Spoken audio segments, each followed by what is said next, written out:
Ladies and gentlemen, thank you all very, very much for joining us here today. I want to begin by acknowledging the presence of many, many Baker family members, and we particularly welcome all of them. We're here, of course, to celebrate a superb biography. This book is about a man that most people knew as Captain Baker. I called him Grandfather. And as I wrote in the foreword of Kate Kirkland's wonderful book, I was constantly reminded of him when I was a boy. It seemed that wherever I went in Houston, I was known as Captain Baker's grandson. After all, he headed the region's premier law firm, he led the city's banking industry, and he made sure that Rice University was built and sustained. Grandfather's presence in my life was even greater at home, where I was constantly reminded that being the captain's grandson came with large responsibilities. Both of my parents told me they expected me to follow the captain's tradition of toughness, and he was tough, and I know a lot of his descendants who are here would testify to that fact, fairness and hard work. I can't tell you how many times my mother and father would look me squarely in the eye and they would say, "Jimmy, you have quite a legacy to live up to." Of course, I wasn't alone. All of Captain Baker's 11 grandchildren knew that we had big shoes to fill, and that includes the other 3 of those grandchildren who are here with us today, Preston Moore, Malcolm Baker Jr., and Stuart Baker. As a result, it's been especially rewarding for Baker family members to read the full account of that legacy in Kate Kirkland's biography. Kate has captured the essence of this monumental city leader who helped build Houston during the first half of the 20th century. In doing so, she has also told a story about the vision and the dedication that it took to turn it from a small Texas town into a great international city. But Kate's book is about more than just that. It portrays our grandfather in ways that his family remembers. Yes, grandfather was tough. He was tough as nails. And yes, he was not a person to be crossed. But there was also another side to him. And so I want to read to you the last paragraph of the last chapter in Kate's book, because it tells a story about a very soft side of this fearless civic leader. On June 10, 1941, the book says, Captain Baker wrote his last letter to 11-year-old Jimmy, who was away at Camp Rio Vista in Ingram, Texas. After thanking his young grandson for writing and congratulating him for passing his swimming test, the fond grandfather offered some advice similar to words he had received more than 60 years before from his own father. "You must mingle freely with your companions," he wrote.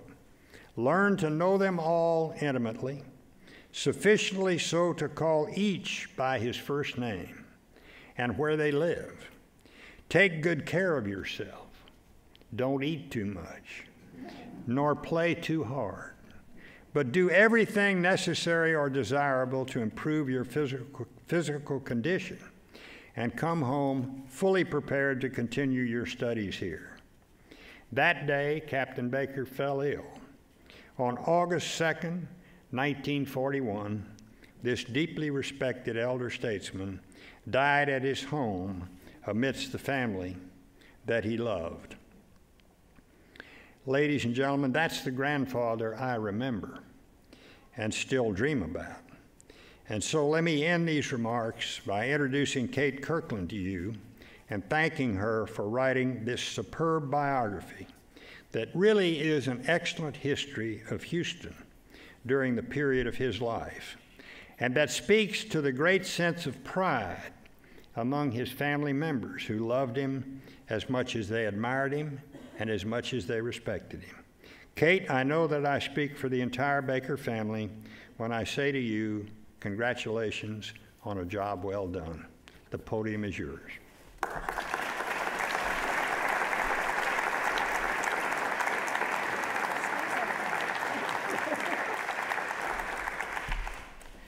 Well, thank you very much. I think I should quit while we're ahead.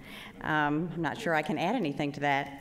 I want to thank Ambassador Juridian for being so kind as to have us all here tonight, and thank all of you for coming. And Wendy Schofstal, who has created, at the very last minute, a wonderful exhibit in the hallway outside. And be sure to look for it, because it's only up tonight and it's only for your enjoyment. So there's some special little artifacts from the Baker family. Well, of course, I owe many thanks to many people, but I can't tell everyone how much I appreciate their help. Writing is a bit solitary, but research is sort of like detective work or like an exploration.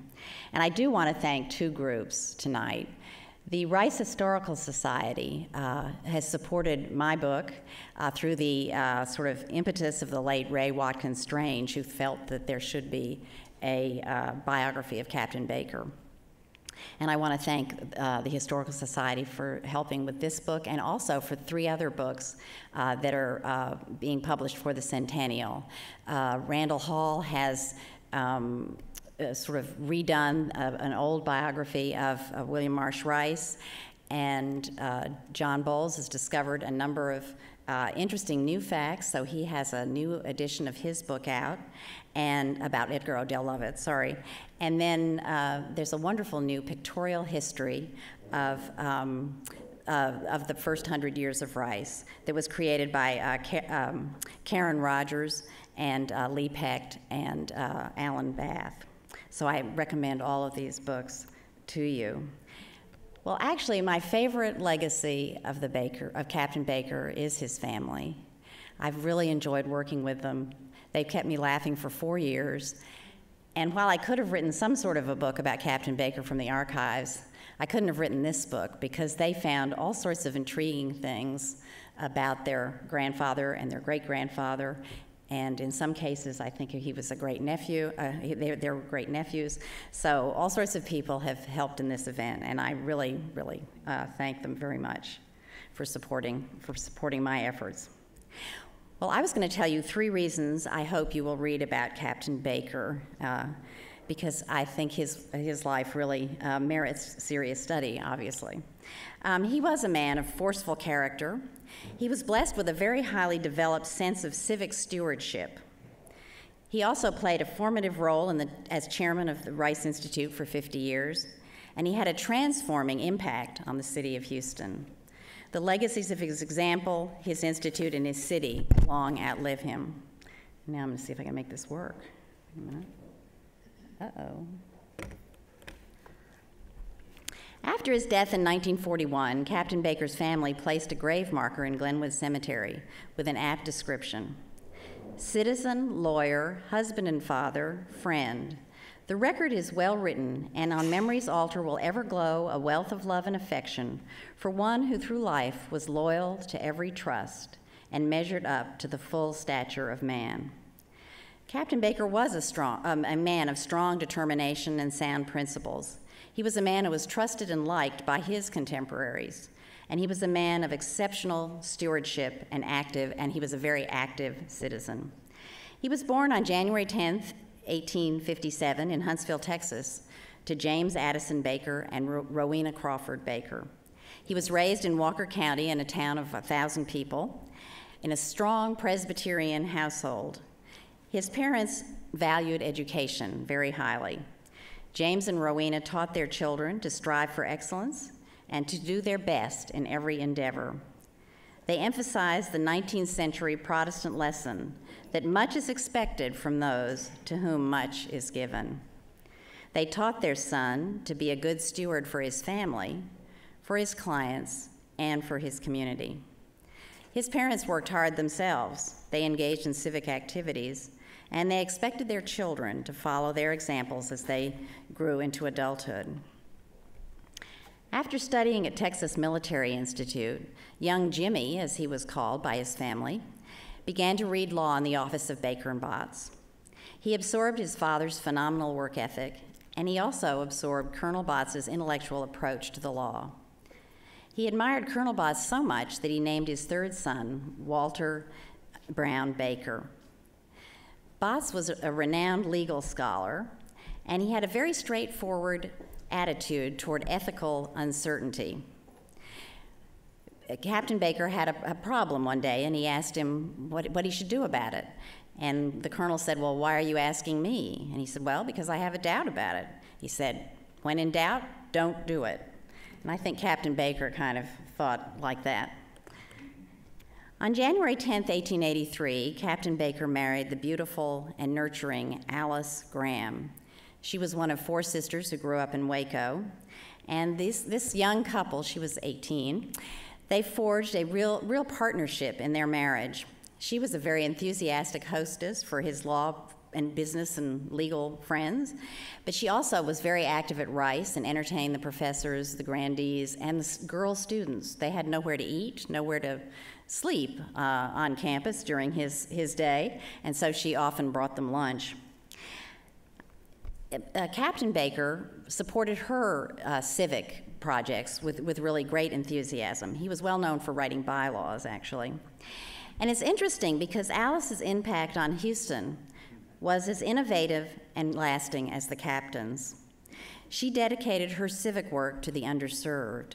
She introduced the settlement house movement to Houston, and she created the Houston Settlement Association, which today we know as Neighborhood Centers, Inc.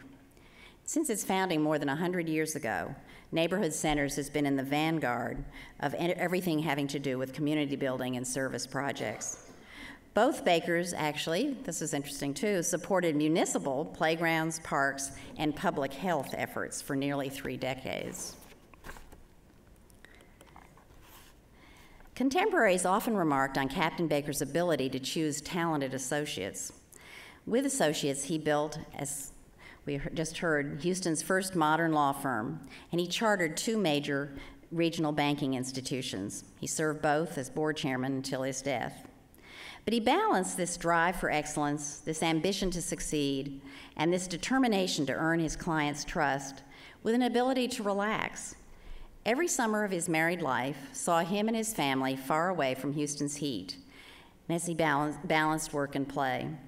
In the summer of 1922, he summarized his approach to healthy living in a letter to his friend Robert Lee Blaffer, who was the founder of Humble Oil.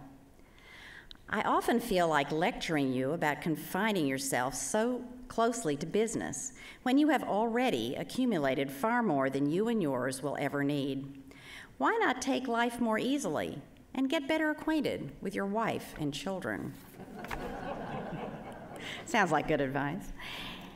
It didn't take millionaire William Marsh Rice long to recognize young Captain Baker's talent. And this brings me to my second reason for telling you that Captain Baker deserves a biography. His really pivotal role as Rice Institute's first chairman of the board. Baker's vision and hard work formed the foundation for the Rice University that we know today. William Marsh Rice had been a client of the Baker firm and his predecessors since the 1830s. He had worked with Judge Baker on railroad investments and other business, and he quickly noticed Captain Baker's work ethic, ability to get things done, and qualities of determination and trustworthiness. When Rice decided he wanted to create an institute for the advancement of literature, science, and art in Houston, he asked Baker to serve as chairman for life of a 7-member board, and he sought his help to produce and file the original charter of 1891.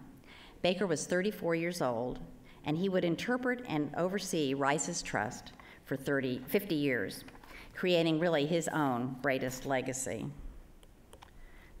Captain Baker's great civic legacy was his oversight of the Rice Trust, but his role was pivotal not because he helped put the man who murdered Rice, or planned the murder anyway, Alfred Patrick, in Sing Sing, and not just because he fought for nearly 10 years to preserve the fortune that was from 100 claimants. There were more than 100 claimants under 3 wills who sought the Rice fortune, and not just because he loyally fulfilled Rice's wishes.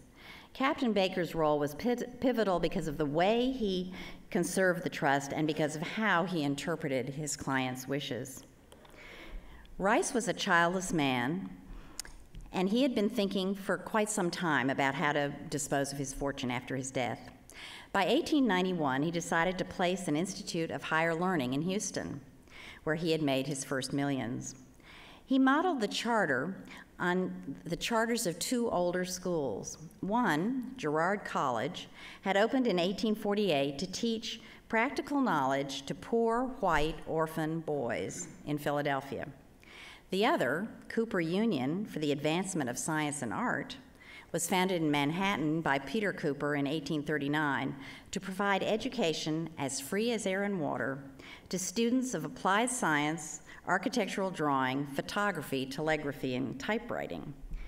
Rice named a 7-member board, provided a $200,000 endowment, and 7.5 acres of land on Louisiana Street, downtown. He then said he didn't want to do anything further until he died.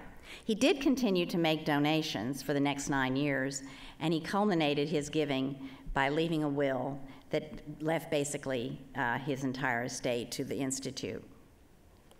Had Baker followed Rice's wishes explicitly, Rice Institute would have been a trade or design school on 7.5 acres of land that trained poor boys and girls for practical careers in the industrializing economy Houston's leaders projected for their city in 1900.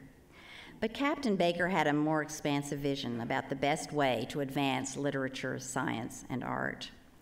He purchased nearly 300 acres of undeveloped ranch and farmland, nearly 4 miles from downtown, and he founded an institution of higher learning that would teach practical knowledge to Texas boys and girls, but would also generate new knowledge through research.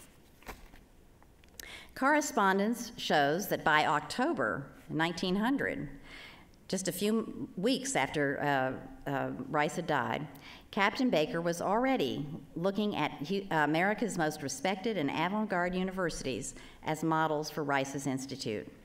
By the spring of 1907, he was quietly investigating available land at the end of Main Street.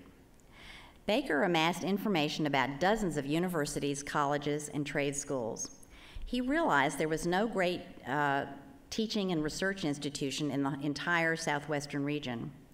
He controlled the largest single pot of money in the region, and he asked himself why he shouldn't seize the opportunity to address educational problems in the region by creating a great university that could fulfill Rice's wishes to provide practical knowledge for the children of Texas, but could also advance new knowledge of literature, science, and art. Baker recognized that a new institution of national importance would propel Houston and Texas into the ranks of America's great industrializing 20th century cities. Rather than a trade school, he would build a transformative center of learning to create new knowledge and drive his city, region, and nation forward. Then he and the board hired Edgar Odell Lovett and gave him full authority to embody that goal in his academic program. Lovett soon joined the board and spearheaded creation of the academic program, the original buildings, and the master plan. During Baker's tenure as board chairman, the campus grew from a few buildings at the end of a dirt road to a cluster of structures in a fast-growing city. Baker envisioned the great teaching and research university we know today.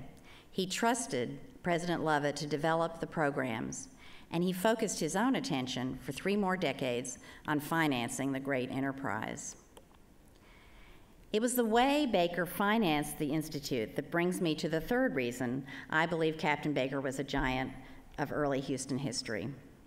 He led a small group of Houston trailblazers who proactively wanted to make Houston a great city. These men and women transformed Houston from a sleepy southern town of about 12,000 inhabitants when Captain Baker arrived in the 1870s to a major metropolis of nearly 385,000 when Baker died in 1941. With 2 brilliant partners, Robert S. Lovett and Edwin Brewington Parker, Baker transformed a small-town law firm practice into Houston's first modern, nationally known law firm, which is known, of course, today as Baker Botts LLP.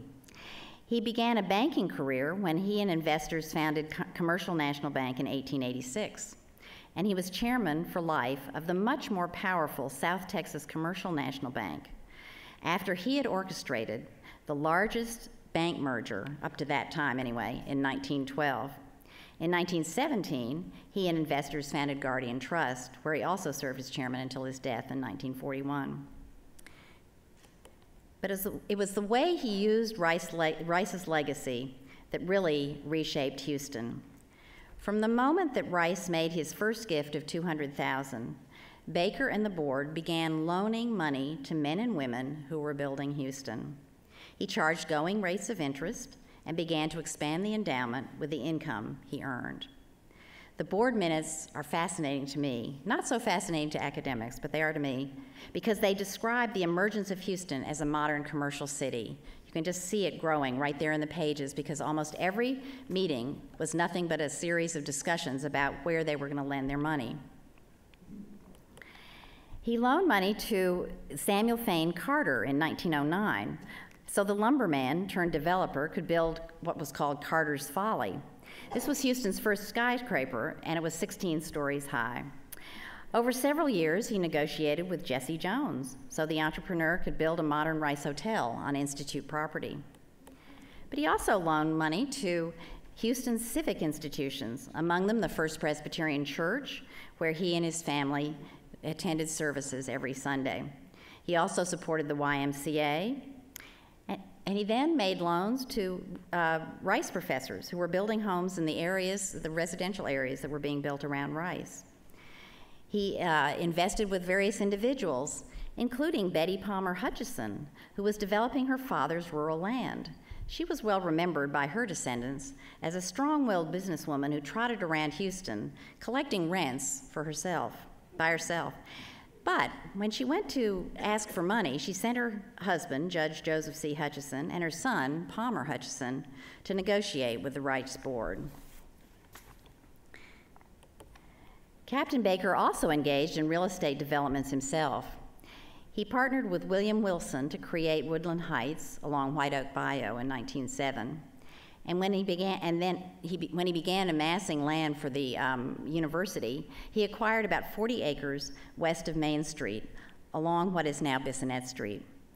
There in the 1920s, he and his son, James A. Baker Jr., conceived Broadacres as a public amenity distinguished by fine architecture and beautiful landscaping. The Bakers sold several lots to Baker Botts Partners and to business associates. Using the resources of the Rice Institute and his own talents as banker and businessman, Captain Baker quite literally transformed the appearance of Houston. I'd like to turn to a few excerpts from some of Captain Baker's letters and let him speak for himself. During his childhood, he corresponded frequently with his father because his father was away on business. And while he was a cadet at Texas Military Academy, he and his parents carried on a great correspondence that included discussions of literature and how the ship channel was being built and lots of really interesting things. But on February 26, 1875, he wrote a very personal letter to his mother. I am very much, it's about his father, Judge Baker, who has gone on a trip to Galveston. I am very much afraid that he is injuring himself by working so hard. I would not be surprised if he shortens his life several years by overworking himself. I noticed when I was at home Christmas that his head was silvering over very fast, and I have written to him telling him about it, but I don't think it had the desired effect. He is so anxious to make something for us all. I hope you will admonish him about it. I had a great deal rather he would not leave me a red cent than to injure himself by working so hard. Fortunately, the judge lived another 22 years. The infamous Patrick case, as the Rice murder trials were called after prime suspect Albert Patrick, kept Captain Baker away from his family for months at a time. Although the case made Baker Botts famous and put them on the map across the country because there was constant publicity, Captain Baker missed Houston and his wife and young family. Only 2 months after Rice's death, Baker told a friend, "I have long since grown tired of New York and wish heartily for the day to come when I can leave for home. It was all very pleasant as long as my family was here, but the monotony now grows more irksome every day. I get along pretty well in the daytime, but at night I grow lonesome. A few years later, describing the convoluted court cases to preserve the Rice estate that stranded him in New York, Baker wrote, "I have had a long, tedious, and irritating litigation in a cold and callous community where I was a stranger to everyone and everyone a stranger to me. And looking back on the work for the last few months, I must confess that I am particularly gratified that so far I and my counsel have been successful at every point." When his son, Jim Baker Jr., was about to sail for France in June 1914 to join the American Expeditionary Force on the Western Front, Captain Baker's letters of advice flooded the lieutenant's mailbox. He advised him not to keep his feet on the table and how to dress, how to eat, what to say. After one litany, the worried father admits, "I expect you and Bonner," who was Jim's wife, "will think that I am overflowing today with an abundance of advice. But the truth is, Mrs. Baker and I have been thinking and talking of you both very much in the last few days and are wondering what the future holds in store for you.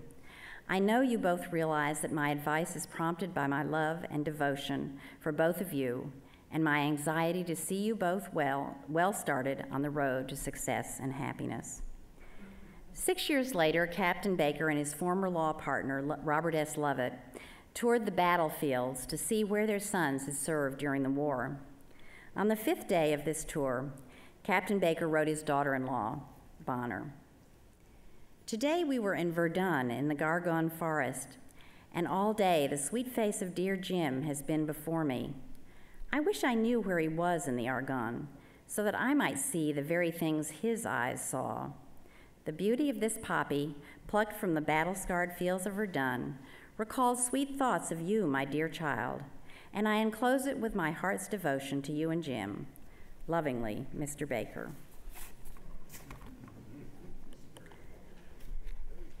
Alice Graham, the captain's companion of nearly 40 years, died in 1932, and he turned his attention more and more to his children and grandchildren, becoming a fixture at their elaborate birthday parties. Shortly after her death, he wrote a letter to his children.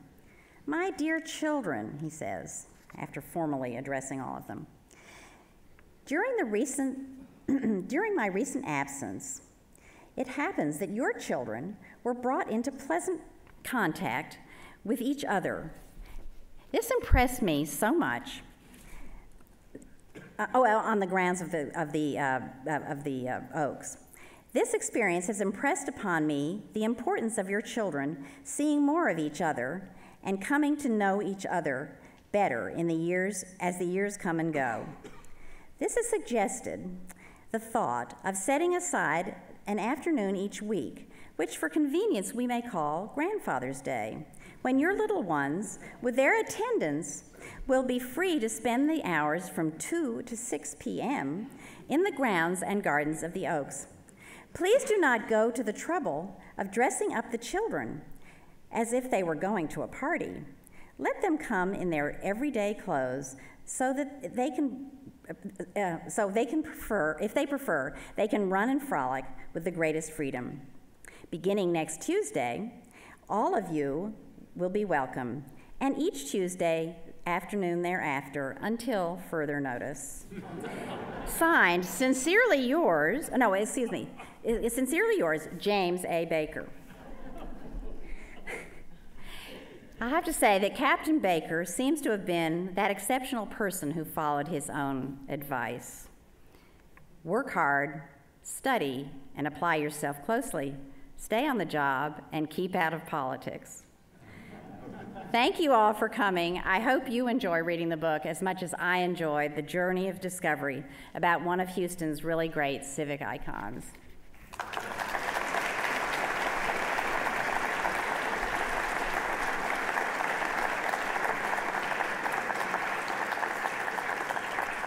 I think I'm supposed to answer questions for a few minutes, although I don't know. Does anybody have any questions?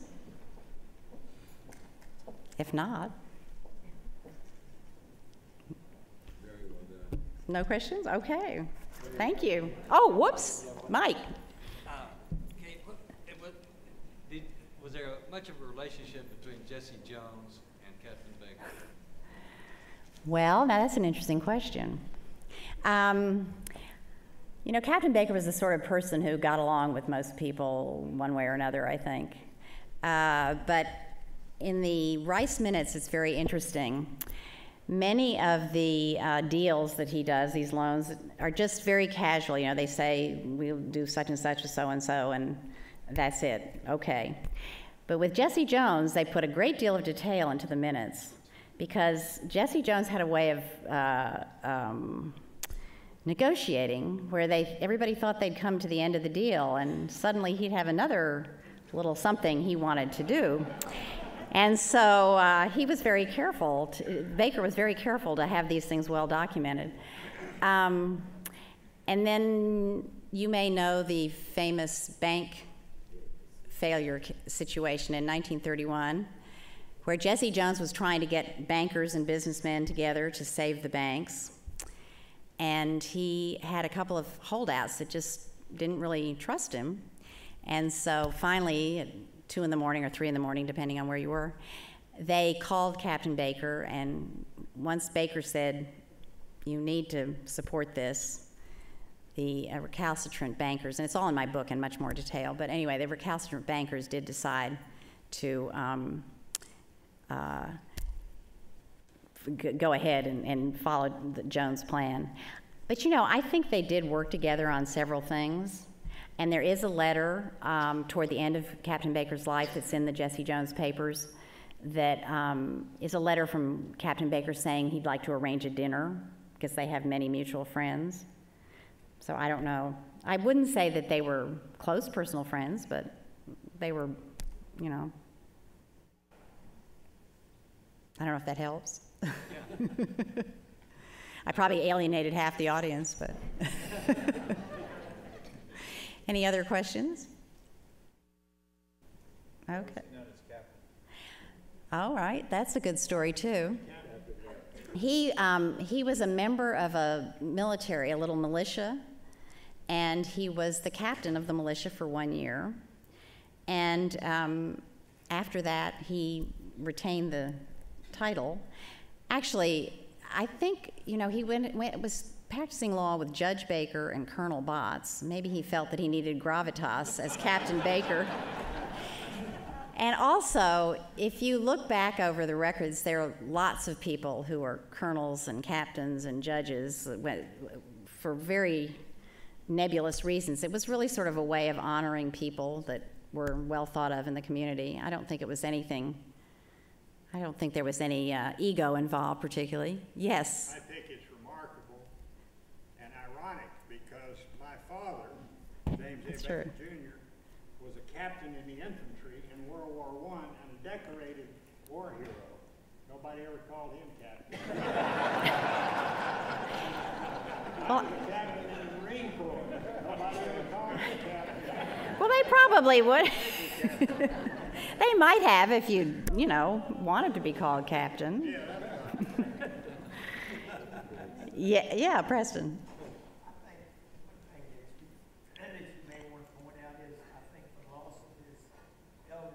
Yes.